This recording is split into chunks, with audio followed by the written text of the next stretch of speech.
ప్రేక్షకులకి ఆ లలితాంబిక అమ్మవారి యొక్క అనుగ్రహం పరిపూర్ణంగా కలగాలని మనస్ఫూర్తిగా కోరుకుంటూ మనం ఈరోజు చెప్పుకోబోయేటువంటి టాపిక్ ఏమిటి అంటే జూన్ 5, 6 తారీఖులు పర్టికులర్గా ఈ యొక్క 5 గ్రహాలు పర్టికులర్గా పంచగ్రహ కూటమి అంటారు. అంటే గురువు, శుక్రుడు, రవి, బుధ, చంద్రుడు. చంద్రుడు ఆ 5, 6 తారీఖులు వృషభంలో ఉన్నందుకు 5 గ్రహాలు అవుతున్నాయి. దాని తర్వాత 7వ తేదీ నుంచి చంద్రుడు ఎప్పుడైతే జరిగిపోతాడో 4 గ్రహాలు ఉంటాయి.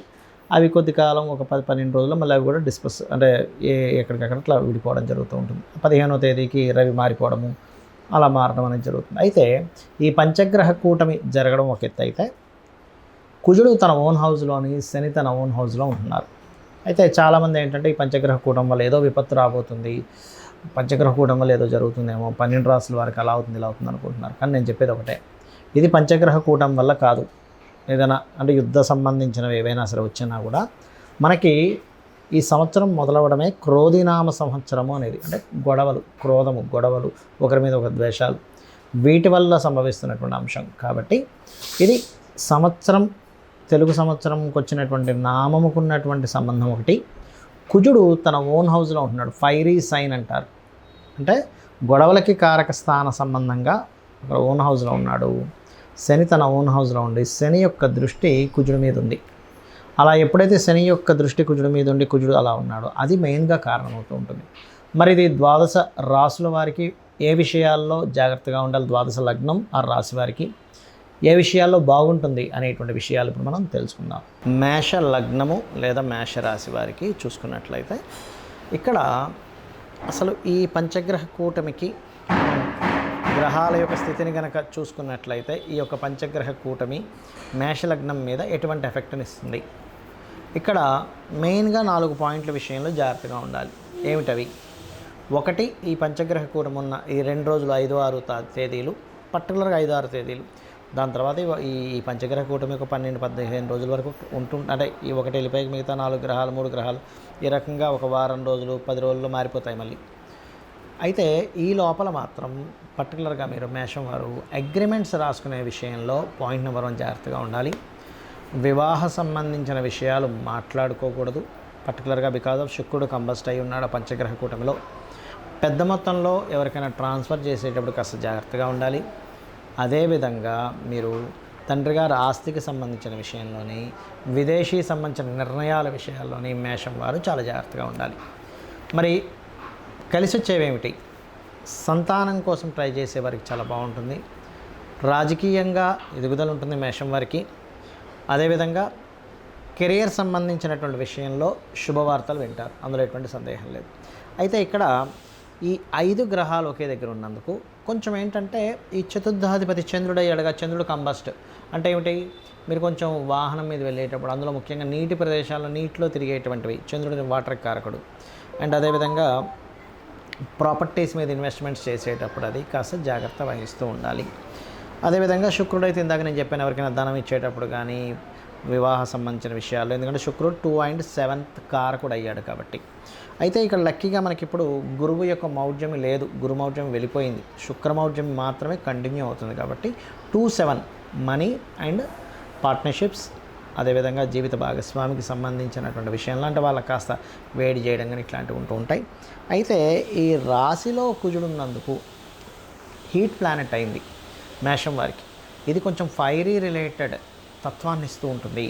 కాబట్టి ఈ యొక్క విషయంలో కాస్త జాగ్రత్తగా ఉండాలి. మరియు లాభస్థానంలో శని భగవానుడు మంచివాడే, అందులో ఎటువంటి సందేహం లేదు. కాకపోతే కుజుడిని చూస్తున్నాడుగా శని, అందుకని ఏమిటి ఈ లాభాలు పొందేటువంటి విషయంలో చిన్నపాటి ఈ ఘర్షణ వాతావరణాన్ని ఇస్తూ ఉంటుంది. ఈ యొక్క విషయంలో కాస్త జాగ్రత్తగా ఉంటూ మీరు ప్రత్యేకంగా చేయవలసింది సూర్య నమస్కారాలు ఎక్కువగా చేస్తూ ఉండండి, ఆదిత్య హృదయ పఠనం చేయండి, అన్ని విధాలా మీకు బాగుంటుంది. ఈ పంచగ్రహ కూటమి కానివ్వండి, శని మరియు కుజుడు ఒకే రాశిలో ఉన్న అంటే తన స్వక్షేత్రాల్లో ఉండే వీక్షణ కానివ్వండి, ఇట్లాంటి వాటి వల్ల మనకి గోచారంలో అనేకమైన మార్పులు, అది ప్రజల మీద పడేటువంటి ఎఫెక్ట్ లేదా దేశాల మీద పడేటువంటి ఎఫెక్ట్ ఎలా ఉన్నా కూడా శాస్త్రం మనకేం చెప్తుంది అనేటువంటి చాలా ముఖ్యమైన అంశం.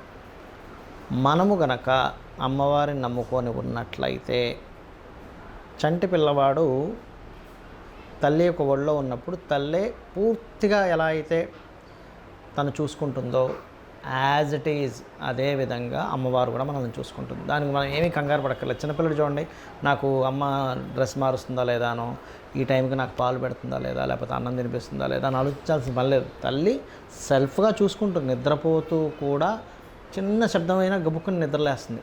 అలాగే అమ్మవారు కూడా మనం చూసుకుంటుంది. అయితే ఇక్కడ మనం చేయవలసింది ఏమిటి?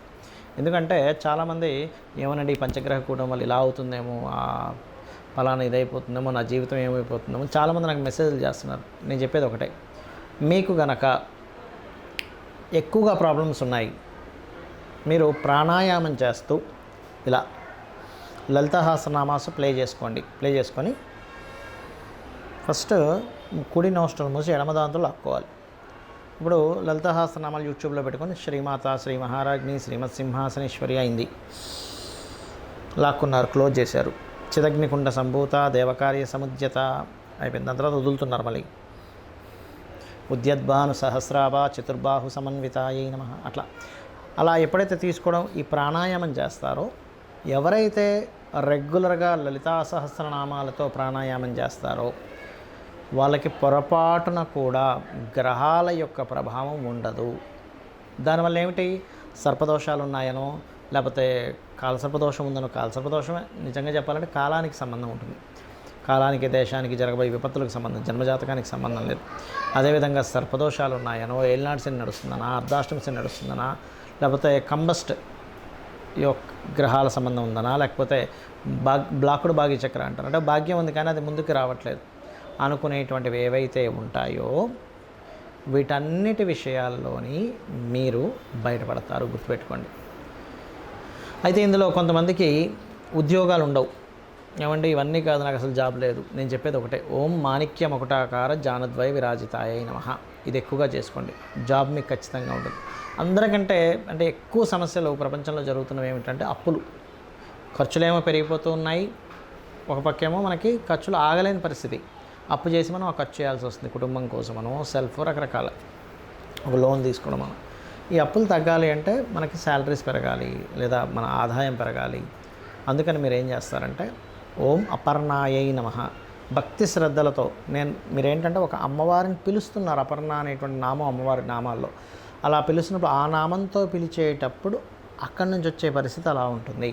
అంటే ఎలా అంటే చూడండి, మీరు ఒక వ్యక్తిని అతని యొక్క టాలెంట్తో పిలుస్తున్నారనుకోండి, వెరీ హ్యాపీ. అలా కాకుండా అతనిలో ఉండేటువంటి ఒక లోపంతో పిలుస్తున్నారనుకోండి, అతను ఎట్లా అయితే అంటే మన మీద చూపించే రియాక్షన్ ఎలా ఉంటుందంటే, అవతల వాళ్ళు ఏదో సంథింగ్ అతనిలో ఏదో లోపం ఉంది, రియాక్షన్ వేరుగా ఉంటుంది. అతన్ని కీర్తిస్తూ ఒక మాట చెప్పారు, రియాక్షన్ వేరుగా ఉంటుంది. అలాగే ఈ విశ్వం మొత్తం నిండి ఉన్నటువంటి అమ్మవారి నామాలన్నీ కూడా అమ్మవారి యొక్క శక్తిని ఆవిష్కరించేది, అమ్మవారి గురించి తెలిపేది. కాబట్టి అమ్మవారి యొక్క సహస్రనామాల్లో లలితా సహస్రనామాలు అంటారు. అందుకే సహస్ర రహస్యనామాలు. ఎందుకు రహస్యనామాలు అంటే అవి అపౌరుషములు, ఎవరో రచించినటువంటివి కాదు. ఒకటే గుర్తుపెట్టుకోండి, అవి వసిన్యాది వాగ్దేవతలు అమ్మవారిలో నుంచి తెల్లటి కిరణాలుగా బయటికి వచ్చినప్పుడు ఆ యొక్క నిండు సభలో చెప్పినటువంటివి. కాబట్టి ఓం అపర్ణాయ నమః అప్పులు తీరుస్తుంది. అదేవిధంగా ఓం సంపత్కరీ సమారూఢ సింధురవ్రజ సేవితాయ నమః చేస్తూ ఉన్నాడు.